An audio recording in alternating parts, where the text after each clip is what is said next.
Hello दोस्तों, स्वागत है आपका आपके अपने यूट्यूब चैनल स्टडी विद एजे में। इसमें आज की वीडियो में मैं आपके लिए लेकर के आया हूँ आपकी 8 ग्रेड अभ्यास पुस्तिका, जो आपकी सामाजिक विज्ञान विषय की है बच्चों, और कक्षा छठवीं के बच्चों के लिए आई हुई अभी की नई वर्कबुक है। और दोस्तों, आपकी हिंदी, गणित, विज्ञान, सामाजिक विज्ञान, संस्कृत, ये सारी वीडियो चैनल पे मैंने करवा दिया है। तो चैनल को सब्सक्राइब करके उन वीडियोस को देखें, पढ़ें और समझें कि किस प्रकार से सारी चीज़ें मैंने उसमें आपको बताई है और कैसे आपको उनके उत्तर लिखना है, गणित को कैसे हल करना है, सभी चीज़ों आपको उसमें मिल जाएगी बच्चों। तो सारी चीज़ों को आप चैनल को सब्सक्राइब करके ध्यान से देखिएगा। आज की इस वीडियो में हम अध्याय 5 देखेंगे, जिसमें लिखा है इंडिया अर्थात भारत। इसके प्रश्नों के उत्तर जानेंगे, पढ़ेंगे और समझेंगे कि किस प्रकार से इनके उत्तर आपको अपनी वर्कबुक में लिखना है दोस्तों। तो आइए देखते हैं। सबसे पहले यहाँ पर सही विकल्प चुनकर लिखने के लिए प्रश्न है, और प्रश्न नंबर 1 में लिखा है भारतीय संविधान लागू हुआ था। तो भारतीय संविधान कब लागू हुआ था? सन 1950 में हुआ था बच्चों। तो बी नंबर इसमें सही उत्तर होगा, सन 1950। प्रश्न नंबर 2 है भारत को इंडिया के नाम किसने दिया था? भारत को इंडिया नाम किसने दिया था? तो यूनानियों ने दिया था। बी नंबर सही उत्तर होगा, तो आप यहाँ लिखेंगे यूनानियों ने। इसके बाद हम आगे देखेंगे प्रश्न नंबर 3। इस प्रश्न में लिखा है कि किस प्राचीन ग्रंथ में भारत नाम का उल्लेख मिलता है? तो दोस्तों, विष्णु पुराण एक प्राचीन ग्रंथ है जिसमें भारत नाम का उल्लेख मिलता है। तो बी नंबर इसमें सही उत्तर लिखेंगे आप, विष्णु पुराण। प्रश्न नंबर 4 है भारतीय संविधान के प्रारंभ में भारत को कहा गया था? तो भारतीय संविधान के प्रारंभ में भारत को इंडिया दैट इज भारत कहा गया था। तो इस प्रकार आप सी नंबर इसमें लिखेंगे और ऐसे आप इसमें कंप्लीट करेंगे प्रश्न नंबर 4 में। अब हम देखेंगे 5वां प्रश्न। तो इसमें लिखा है दोस्तों, हिंदुस्तान शब्द का प्रयोग 1800 वर्ष से भी पहले किस शिलालेख में किया गया था? तो इसका सही उत्तर होगा फारसी शिलालेख। डी नंबर आपका सही उत्तर आएगा दोस्तों, फारसी शिलालेख। इसमें हिंदुस्तान शब्द का प्रयोग किया गया था। तो इस प्रकार से आपको इसके उत्तर में लिखना है दोस्तों। अब हम आगे देखते हैं प्रश्न नंबर 6वां। 6 प्रश्न में आपके लिए पूछा है इनमें से कौन सा देश है जिसे पूर्व में फारस कहा गया था? तो दोस्तों, ईरान देश को पूर्व में फारस कहा गया था। तो बी नंबर इसमें आप सही उत्तर लिखेंगे, ईरान। प्रश्न नंबर 7 में पूछा है ह्वेनसोंग यानी जुआन जैंग किस देश का निवासी था? तो ये दोस्तों चीन का निवासी था। तो सी नंबर इसमें सही उत्तर होगा, चीन। इसके बाद अगला प्रश्न है प्रश्न नंबर 8, और 8वें प्रश्न में आपसे पूछा है कि जिस प्रकार इंडिया अंग्रेजी भाषा का शब्द है, उसी प्रकार इंडे शब्द है। इंडे किस भाषा का है? तो ये ईरानी भाषा का है बच्चों। तो डी नंबर इसमें सही उत्तर होगा, ईरानी भाषा। प्रश्न नंबर 9वां है सप्त सैन्धव का अभिप्राय क्या है? तो सप्त सैन्ध का अभिप्राय है दोस्तों 7 नदियों की भूमि। तो इसमें सी नंबर आपको लिखना है, 7 नदियों की भूमि। इसके बाद प्रश्न नंबर 10 देखते हैं। 10वें प्रश्न में आपसे पूछा है 1947 स के बाद भी इनमें से कौन सा देश भारत का अंग था? मतलब 1947 के बाद कौन सा देश भारत का अंग था? तो ये है दोस्तों बांग्लादेश, है ना। बांग्लादेश भारत का अंग था उस समय, है ना। 1971 में बांग्लादेश आज़ाद हुआ है, तो 1947 के समय वो भारत में ही था। तो इस प्रकार सी नंबर आपको लिखना है दोस्तों, और 10वें प्रश्न को कंप्लीट करना है। अब हम देखेंगे अगला दिया है दिए गए शब्दों में से सही रिक्त स्थान चुनना है और आपको इसमें लिखना है। तो कोष्टक में जो शब्द दिए हैं अशोक, हिंदुकुश, 6ठी शताब्दी, है ना। तो इन जो ये जो सारे शब्द दिए हैं इनको आपको खाली जगह में लिखना है और कंप्लीट करना है। तो आइए देखते हैं खालिस्तान में क्या क्या चीज़ें आएंगी और सही चीज़ें आपको क्या लिखना है। तो ए नंबर में लिखा है चीनी ग्रंथों में भारत का नाम तियंजू मिलता है। क्या मिलता है? तियंजू। बी नंबर है प्राचीन ग्रंथ ऋग्वेद में भरत शब्द का उल्लेख मिलता है। किसमें? ऋग्वेद में।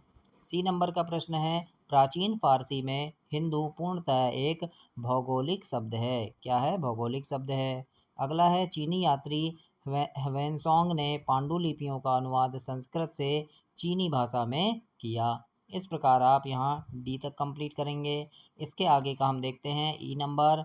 तो ई नंबर में आपसे यहाँ खालिस्तान में पूछा है कि महाभारत काल में वर्तमान बांग्लादेश की भूमि वाले स्थान को बंग कहा जाता था।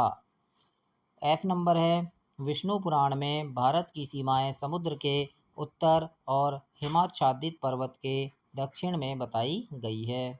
जी नंबर है, महाभारत में भारतीय उपमहाद्वीप के लिए भारतवर्ष तथा जम्बूद्वीप का प्रयोग किया गया है। उसके बाद है, भारत भूमि पर फारसी राजाओं ने 6ठी शताब्दी में सैन्य अभियान प्रारंभ कर लिए थे। और इसके बाद अगला है कि भारत के उत्तर पश्चिम में हिंदू कुश पर्वतमाला दिखाई गई है। और अगला है, सम्राट अशोक के शिलालेख में जम्बूद्वीप का उपयोग संपूर्ण भारत का वर्णन करने के लिए किया गया है। तो इस प्रकार दोस्तों आपको खाली जगह को भरना है और खाली स्थान को ऐसे कंप्लीट करना है दोस्तों। अब हम इसके आगे देखेंगे अति लघु उत्तरीय प्रश्न।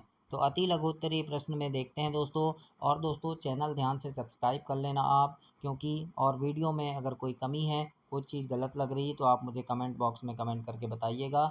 और आप किस जगह से हैं, किस शहर से मेरी वीडियो देख रहे हैं, तो अपने शहर का नाम, अपना नाम कमेंट बॉक्स में कमेंट कीजिएगा, ताकि मुझे पता चले कि आप कहाँ से मेरी वीडियो देख रहे हैं। आइए देखते हैं, सबसे पहला प्रश्न है लघु उत्तरी में। इसमें आपसे पूछा है, हमारे देश को किस क्षेत्र में भारतम नाम से पुकारा जाता था। तो इसके उत्तर में आप लिखेंगे, हमारे देश को भारतीय उपमहाद्वीप में भारतम नाम से पुकारा जाता था। इस प्रकार से आपको प्रश्न 1 में लिखना है। अब हम देखेंगे प्रश्न नंबर दूसरा। और दूसरे प्रश्न में आपसे पूछा है, भारतीय उपमहाद्वीप की सीमा कहाँ से कहाँ तक है। तो इसके उत्तर में आप लिखना दोस्तों, भारतीय उपमहाद्वीप की सीमा उत्तर में हिमालय पर्वत से लेकर दक्षिण में हिंद महासागर तथा पूर्व में बंगाल की खाड़ी से पश्चिम में अरब सागर तक फैली है। इस प्रकार आप प्रश्न नंबर 2 में लिखेंगे। प्रश्न तीसरा है, महाभारत कालीन कुरुक्षेत्र वर्तमान में मुख्यतः भारत के किस राज्य में स्थित है। तो उत्तर में लिखना, महाभारत कालीन कुरुक्षेत्र वर्तमान में मुख्यतः भारत के हरियाणा राज्य में स्थित है। इस प्रकार से आप प्रश्न 2 और 3 तक कंप्लीट करेंगे। अब इसके आगे हम देखते हैं प्रश्न नंबर 4। चौथे प्रश्न में आपसे यहाँ पूछा है बच्चों, जम्बूद्वीप शब्द किस वृक्ष से जुड़ा हुआ है। तो इसके उत्तर में लिखना, जम्बूद्वीप शब्द जम्बू यानी जामुन नामक वृक्ष से जुड़ा हुआ है। इस प्रकार आप प्रश्न 4 में लिखेंगे। पांचवा प्रश्न है, वर्तमान में भी कौन सा देश है जो प्राचीन जम्बूद्वीप में शामिल थे। तो उत्तर में लिखेंगे, जम्बूद्वीप में आज के बांग्लादेश, पाकिस्तान, अफगानिस्तान के भाग शामिल थे। इस प्रकार से आपको प्रश्न 5 के उत्तर में लिखना है दोस्तों। आगे देखते हैं छठवां प्रश्न। प्रश्न नंबर 6 में आपसे पूछा है यहाँ पर कि भरत नाम का उल्लेख किस वेद में मिलता है। तो इसका उत्तर लिखेंगे, भरत नाम का उल्लेख ऋग्वेद में मिलता है। प्रश्न नंबर 7 है, कन्याकुमारी का पुराना नाम क्या था। तो इसके उत्तर में आप लिखना, कन्याकुमारी का पुराना नाम केप कोमोरिन था। क्या नाम था? केप कोमोरिन था। आगे देखेंगे प्रश्न नंबर 8वां। इसमें प्रश्न नंबर 8 पूछा है कि भारतीय संविधान को सर्वप्रथम किस भाषा में लिखा गया था।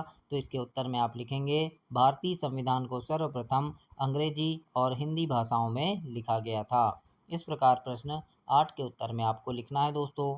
अब देखेंगे प्रश्न नंबर 9वां। और 9 प्रश्न में आपसे पूछा है, समूचे भारतीय उपमहाद्वीप के लिए किस शब्द का प्रयोग किया जाता है।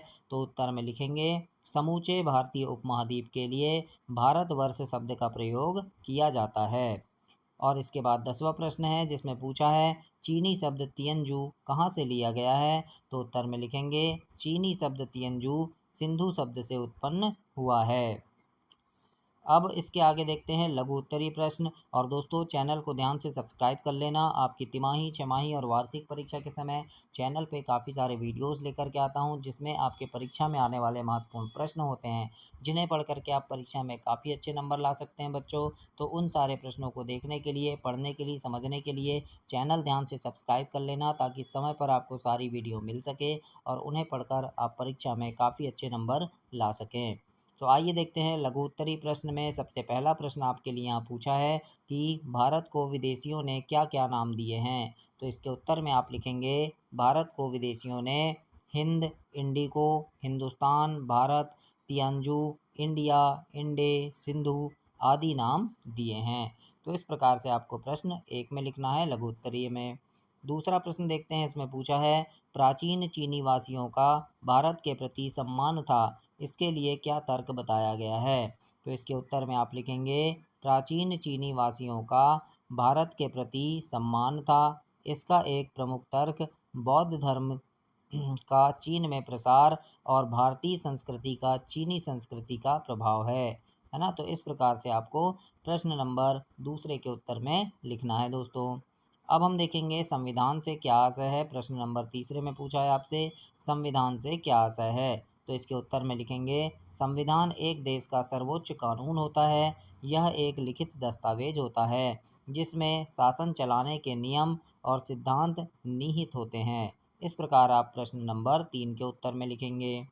अब हम आगे देखते हैं चौथा प्रश्न है और चौथे प्रश्न में पूछा है इसमें कि यूनानी भाषा में ह अक्षर के न होने से हिंदू शब्द के नामकरण पर क्या प्रभाव पड़ा।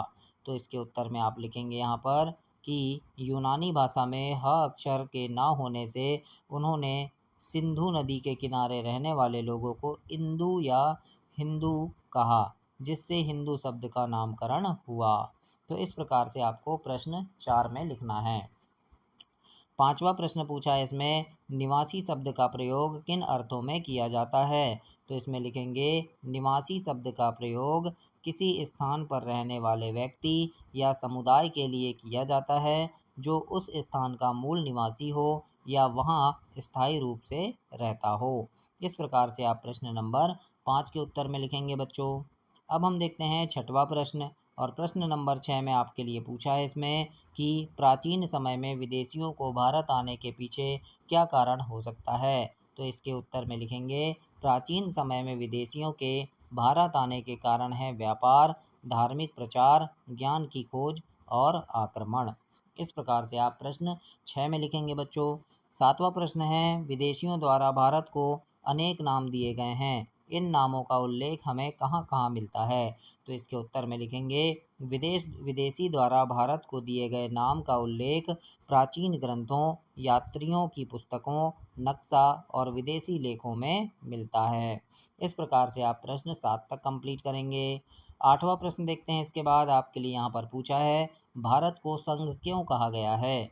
तो इसके उत्तर में लिखना भारत को राज्यों का संघ इसलिए कहा गया क्योंकि यह विभिन्न राज्यों और केंद्र शासित प्रदेशों का एक संघ है या समूह है। इस प्रकार से आप प्रश्न नंबर 8 के उत्तर में लिखेंगे दोस्तों और ऐसे कंप्लीट करेंगे प्रश्न नंबर 8 तक।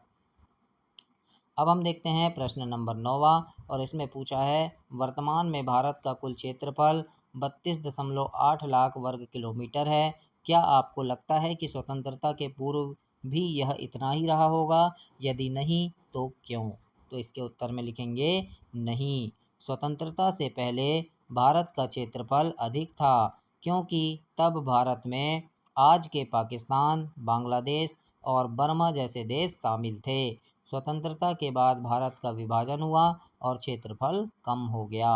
इस प्रकार से आपको कारण सहित ऐसे लिखना है प्रश्न नंबर 9 में। अब हम देखेंगे प्रश्न नंबर 10वां जिसमें पूछा है सिंधु नदी की कोई 3 सहायक नदियों के नाम लिखना है। तो लिखेंगे सिंधु की 3 सहायक नदियाँ झेलम, चिनाब और रावी हैं। इस प्रकार से आप लिखेंगे प्रश्न नंबर 10 में। अब हम देखेंगे दीर्घ उत्तरी प्रश्न, इसमें थोड़े बड़े उत्तर लिखना है बच्चों आपको। तो यहाँ पर सबसे पहला प्रश्न आपके लिए पूछा है प्राचीन भारतीय अपने भूगोल को अच्छी तरह से समझते थे, संदर्भ पाठ के आधार पर एक उदाहरण के द्वारा समझाना है। तो इसके उत्तर में लिखना संदर्भ पाठ के आधार पर उदाहरण है कि प्राचीन ग्रंथ में जम्बूद्वीप का उल्लेख मिलता है जो भारतीय उपमहाद्वीप और उसके आसपास के क्षेत्र को दर्शाता है। यह दर्शाता है कि प्राचीन भारतीयों को अपने क्षेत्र और उसके भौगोलिक विस्तार की गहरी समझ थी। इस प्रकार से आपको प्रश्न 1 के उत्तर में लिखना है दोस्तों और ऐसे कंप्लीट करना है। अब हम देखेंगे दूसरा प्रश्न और दूसरे प्रश्न में आपके लिए यहाँ पर पूछा है कि प्राचीन भारत को जम्बूद्वीप क्यों कहा गया है। इस समय के जम्बूद्वीप में वर्तमान के कौन कौन से देश सम्मिलित थे। तो इसके उत्तर में आप लिखिएगा प्राचीन भारत को जम्बूद्वीप इसीलिए कहा गया है क्योंकि यहाँ जम्बू यानी जामुन के पेड़ की अधिकता पाई जाती थी। इस समय के जम्बूद्वीप में वर्तमान के भारत, पाकिस्तान, बांग्लादेश, नेपाल, भूटान, श्रीलंका और म्यांमार जैसे देश शामिल थे। इस प्रकार से प्रश्न नंबर 2 के उत्तर में आपको लिखना है दोस्तों और ऐसे कंप्लीट करना है। अब हम देखेंगे प्रश्न नंबर 3। इसमें पूछा है सप्त सिंधु की 7 नदियों के नाम लिखिए। तो आप सप्त सिंधु की 7 नदियों के नाम लिखेंगे। सिंधु, झेलम, चिनाब, रावी, व्यास, सतलज और सरस्वती हैं। इस प्रकार से आप इस प्रश्न का उत्तर ऐसे देंगे और अपनी वर्कबुक में ऐसे लिखेंगे दोस्तों। चौथा प्रश्न आपके लिए यहाँ पर पूछा है कि प्रसिद्ध चीनी यात्री हेवेनसोंग जुआनजैंग की भारत भ्रमण की उपलब्धियाँ लिखिए। तो उत्तर में लिखना प्रसिद्ध चीनी यात्री हेवेनसोंग की भारत भ्रमण की प्रमुख उपलब्धियाँ निम्नलिखित है। हेवेनसोंग ने नालंदा विश्वविद्यालय में कई वर्षों तक रहकर बौद्ध धर्म और दर्शन का गहन अध्ययन किया। उन्होंने सम्राट हर्षवर्धन के दरबार में समय बिताया और उनके शासनकाल और उस समय की सामाजिक आर्थिक स्थिति का वर्णन किया। इस प्रकार से आप प्रश्न नंबर 4 में लिखना है बच्चों आपको और ऐसे कंप्लीट करना है। अब हम देखेंगे प्रश्न नंबर 6वां और इस प्रश्न में आपके लिए पूछा है आज से 1000 वर्ष पूर्व भारत की सीमाएं परिभाषित नहीं थी, यह वर्तमान भारत से किस प्रकार अलग था। तो इसके उत्तर में आप लिखेंगे कि आज से लगभग 1000 वर्ष पूर्व भारत की सीमाएं स्पष्ट रूप से तय नहीं थी। यहाँ बहुत से राज्य थे और उनके अपने शासक थे। ये राज्य समय समय पर बदलते रहते थे। कभी कोई राज्य बड़ा हो जाता था तो कभी छोटा। लेकिन आज भारत एक स्वतंत्र देश है जिसकी सीमा निश्चित है और अब भारत के सभी राज्य मिलकर एक देश बनाते हैं। इस प्रकार से आप प्रश्न नंबर 6 में लिखेंगे और कंप्लीट करेंगे दोस्तों। अब हम आगे प्रश्न देखते हैं। इसमें पूछा है कि ऐसा क्यों है कि भारत के अधिकांश नाम सिंधु नदी के नाम के आधार पर रखे गए हैं, जबकि उस समय भी गंगा भारत की एक बड़ी नदी थी। तो इसके उत्तर में आपको लिखना है कि भारत के कई नाम इंडिया, हिंदुस्तान, हिंद सभी सिंधु नदी के नाम पर पड़े, क्योंकि जब विदेशी लोग भारत में आए तब फारसी लोगों ने सिंधु को हिंद कहा, यूनानी लोगों ने इंडस कहा और अंग्रेजों ने इंडिया कहा। हालांकि गंगा भी भारत की बड़ी नदी थी, परंतु सिंधु नदी उस समय पश्चिमी दुनिया के लिए भारत की प्रमुख पहचान थी। इसीलिए भारत के अधिकांश भाग का नाम सिंधु नदी के नाम पर है। इस प्रकार से आपको इस प्रश्न का उत्तर लिखना है और कंप्लीट करना है दोस्तों। और ये आपका पार्ट 5 कंप्लीट हुआ। अगली वीडियो में हम पार्ट 6 देखेंगे, अध्याय 6 देखेंगे। तब तक के लिए आप चैनल को सब्सक्राइब करें, वीडियो को लाइक करें और अपने दोस्तों तक इसे शेयर करें बच्चों। धन्यवाद।